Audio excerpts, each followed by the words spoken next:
সবাইকে আমার সালাম জানিয়ে বক্তব্য শুরু করছি। প্রিয় ভাই ও বোনেরা, আপনারা জানেন যে দীর্ঘ 16 বছর খুনি স্বৈরাচারী ফ্যাসিস্ট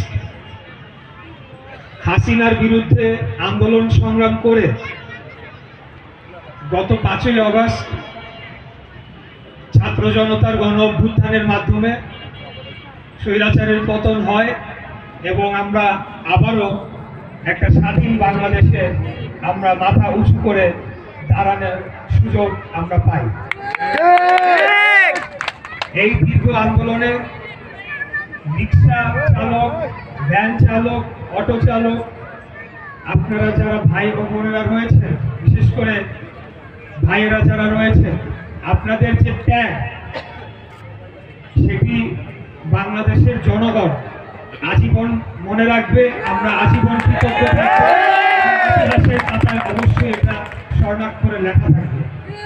আমরা দেখেছি, যেটা ইতিমধ্যে সাত্তার পাটোয়ারী ভাই বলেছেন, যে বিভিন্ন সময় যখন আন্দোলনের সময় যখন ব্যাপকভাবে আমাদের উপরে আগ্রাসন চালানো হয়, যখন আন্দোলন সংগ্রামে আমরা কাউকে মাঠে তেমনভাবে আমরা নামতে পারি নাই, আমরা তখন রিক্সা চালক, অটো চালক, ভ্যান চালক ভাইয়েরা সাহস দিয়ে বুক এগিয়ে দিয়ে